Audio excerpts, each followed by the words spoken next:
Hello guys, I am Nikki और आप देख रहे हैं अपना YouTube channel IQ students point. Guys, जैसा कि आपको पता है कि हमारे YouTube channel IQ students point पर political honours main course subject की क्लासेस स्टार्ट है और हमने इन तीनों मेन कोर्स सब्जेक्ट्स की फर्स्ट यूनिट्स कंप्लीट कर ली थी। हमने उसके बाद पब्लिक एडमिनिस्ट्रेशन की सेकंड यूनिट लगाई थी और वो हमारी सेकंड यूनिट कंप्लीट हो चुकी है।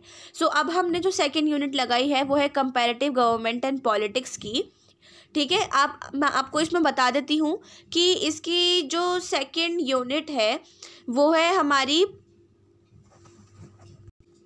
तुलनात्मक राजनीति के दृष्टिकोण। जो तुलनात्मक राजनीति के पर्सपेक्टिव्स हैं वो पढ़ेंगे।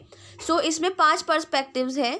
आज जिस हम पर्सपेक्टिव के बारे में पढ़ेंगे वो है व्यवस्था उपागम सिस्टम, जो पर्सपेक्टिव है उसके बारे में पढ़ेंगे। मैंने इसको सेकंड नंबर पे इसलिए रख दिया क्योंकि इस मैं ऊपर जो है इंस्टीट्यूशनल उपागम है, बट मैं आपको उससे पहले ये पढ़ाऊँगी ताकि आपको आगे का समझ में आ जाए। Okay, let's start. व्यवस्था उपागम की मूल अवधारणा की बेसिक कॉन्सेप्ट है क्या व्यवस्था उपागम के। वेबस्टर ने व्यवस्था को एक जैविक पूर्णता और एकता की रचना के लिए संबंधित या उससे जुड़ी चीज़ों की समुच्चय या व्यवस्थापन के रूप में परिभाषित किया है। वेबस्टर जो है उन्होंने इस व्यवस्था को एक जैविक पूर्णता और एकता की रचना देने के लिए उसको संबंध या उससे जुड़ी चीज़ों की व्यवस्थापना के रूप में उसको परिभाषित किया गया है। मतलब भाषित किया गया है, परिभाषित किया गया है, एक ही बात है। ओके, टॉलकॉट पार्सस ने व्यवस्था को उस अवधारणा के रूप में परिभाषित किया है कि जो संबंध की बोधगम्य नियमताओं को समेटने वाले अंगों, संगठनों और प्रक्रियाओं के बीच आत्मनिर्भरताओं के जटिल समूह के साथ साथ अन्य जटिल समूह और उसके परिवेश की ओर भी संकेत करती है।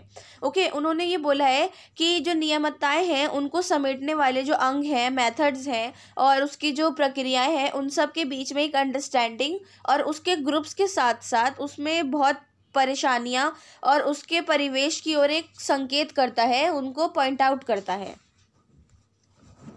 रमेश के अरोड़ा कहते हैं कि व्यवस्था की अवधारणा के अध्ययन में ये 3 चीज़ें शामिल हैं। पहली, व्यवस्था के अंगों के बीच संबंध और व्यवस्था और उसके परिवेश के बीच संबंध, इन तीनों का अध्ययन शामिल है इस अवधारणा के अंदर। इस प्रकार एक जटिल व्यवस्था वह है जिसमें बहुत सारे अंग होते हैं। जिन्होंने जो है रमेश के अरोड़ा, इन्होंने व्यवस्था की अवधारणा को 3 उसमें शामिल कर दिया कि इसके अंदर 3 अध्ययन शामिल होते हैं कि व्यवस्था के अंग और अंगों के बीच संबंध और फिर उसके बाद उसके परिवेश के बीच संबंधों का अध्ययन। ओके, व्यवस्था के ये अंग उपव्यवस्थित कहलाते हैं और ये उपव्यवस्थाएं अपनी सक्रियता में अंतर संबंध और अंतर निर्बंध होती है और पूरी व्यवस्था की सक्रियताओं में योगदान करती है।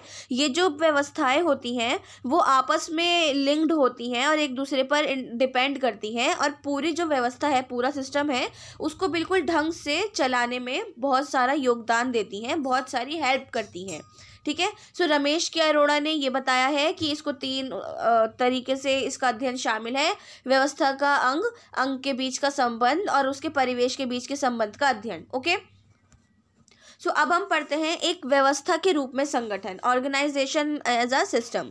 कि देखो, संगठन खुली सामाजिक व्यवस्था की श्रेणी में आता है और वह सभी चारित्रिक विशेषताएं दर्शाता है जिनकी पहले चर्चा की जा चुकी है। इन्होंने बोला है जो ग्रुप है वो एक बिल्कुल खुली सोशल सिस्टम जो है उसकी श्रेणी में आता है और वो एक ऐसा चरित्र, एक ऐसा कैरेक्टर जो उसकी कैरेक्टर की इम्पोर्टेंस दर्शाता है, दिखाता है, जिनकी वे पहले ही चर्चाएं कर चुके हैं। मैंने आपको अभी पीछे बता दिया है।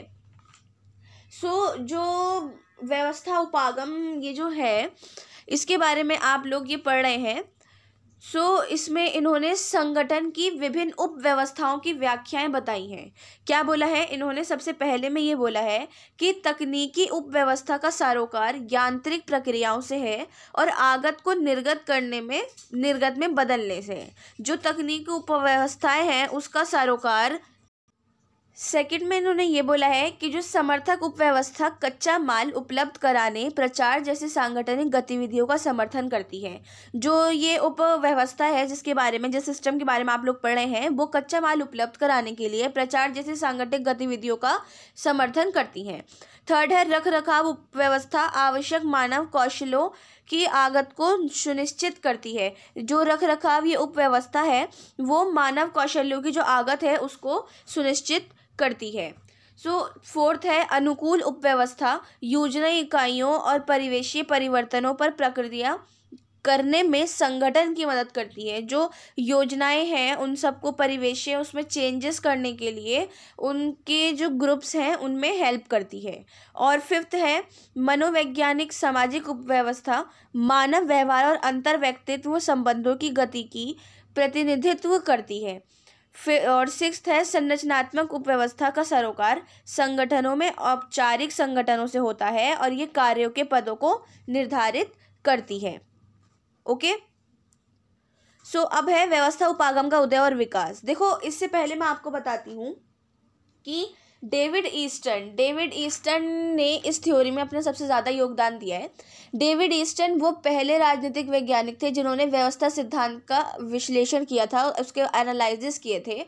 उन्होंने राजनीति को मूल के प्राधिकार आवंटन की संख्या दी थी और मोटे मोटे तौर पर ये बोला था कि व्यवस्था में राजनीतिक प्रक्रिया को शामिल किया जाता है। व्यवस्था जो है, सिस्टम जो है, उसमें राजनीतिक प्रक्रियाओं को शामिल किया जाता है।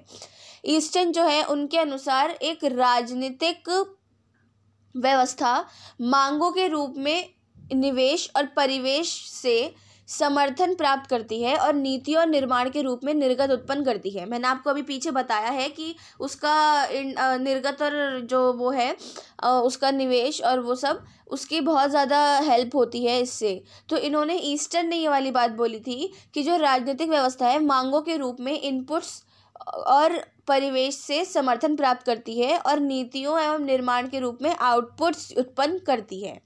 बाद में जो ये निर्गत राजनीतिक व्यवस्था है ना उसमें परिवेश पा जाते हैं और पुनर्निवेश जो है उसका फीडबैक जो है, पुनर्निवेश मतलब फीडबैक, बाद में ये निर्गत राजनीतिक व्यवस्था में प्रवेश पा जाते हैं और जो फीडबैक है वो एक रूप ग्रहण कर लेता है, मतलब एक तरीके से अपना एक रूप बना लेता है और राजनीतिक व्यवस्था में उसकी मांग उत्पन्न करते हैं।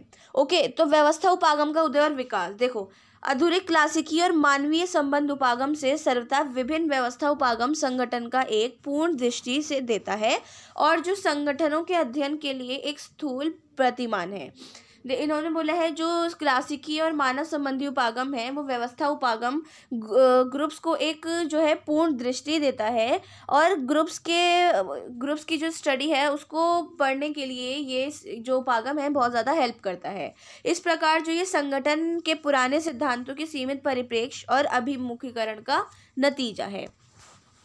क्लासिकी उपागम ने आंतरिक औपचारिक ढांचे और तकनीकी पर बल दिया और जबकि मानव संबंधी व्यवहारवादी उपागम ने संरचना, तकनीक और संगठन परिवेश संबंध को किनारे कर सामाजिक मनोवैज्ञानिक कारकों पर जोर दिया। ठीक है, ये बात देखो साफ साफ ये क्लियर हो रही है कि क्लासिकी उपागम ने क्या किया था और मानव संबंधी व्यवहारवादी उपागमों ने किस चीज़ पर सबसे ज़्यादा जोर दिया था। क्लासिकी उपागम्स थे, जो क्लासिकल पर्सपेक्टिव्स थे, उन्होंने अंदर की जो ऑफिशियल ढांचे थे और जो टेक्नोलॉजीज थी उन सब पर सबसे ज़्यादा ध्यान दिया था और मानव संबंधी व्यवहारवादी उपागमों ने जो स्ट्रक्चर है, टेक्नोलॉजी है, उसके संबंध में सामाजिक मनोविज्ञान कारकों पर जोर दिया था। ठीक है, सामाजिक मनोवैज्ञानिक कारक, इन पर किसने जोर दिया था? मानव संबंध व्यवहारवादी उपागमों ने। अब आता है व्यवस्था उपागम की आलोचना। देखो ये थ्योरी इतनी ही छोटी, मतलब ये जो पर्सपेक्टिव है ये इतने ही छोटे हैं, इन पर इतना मतलब ज़्यादा इतना डीपली क्वेश्चन नहीं आता है, तो इन थ्योरीज को इसलिए ही आपके सिलेबस में इतना ही रखा गया है। तो जो इसकी आलोचनाएं हैं, देखो मैंने आपको पहले भी काफ़ी वीडियोस में बताया है कि जिन चीज़ों को आगे बढ़ाया जाता है उनके समर्थन में भी आते हैं और उनके आलोचक भी आते हैं। तो जो आलोचक आए उन्होंने क्या क्या बातें बोली ये मैंने आपको पॉइंट्स के तौर पे बता दी हैं ताकि आपको समझने में और ज़्यादा आसानी हो। तो व्यवस्था उपागम के निम्न आधारों पर आलोचनाएं की गई हैं, उसका जो क्रिटिसाइज है उसको निम्न आधारों पर किया गया है। सबसे पहले कि इसकी आलोचना संगठन के अध्ययन के अमूर्त और अवधारणात्मक और धुंधले उपागम के रूप में की गई है।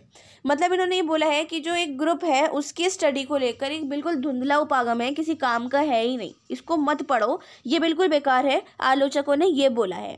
आलोचक कहते हैं कि संगठनों को समझने के लिए व्यवस्था सिद्धांत द्वारा दी गई अवधारणात्मक रूपरेखा बेहद अमूर्त है। वो कहते हैं कि एक ग्रुप को समझने के लिए जो बात इन्होंने बोली है ना, वो बिल्कुल बेकार है, इससे एक ग्रुप को समझा जा ही नहीं सकता। नेक्स्ट है, आलोचक कहते हैं कि सिद्धांत व्यवहारिक स्थितियों में सीधे लागू नहीं होते हैं।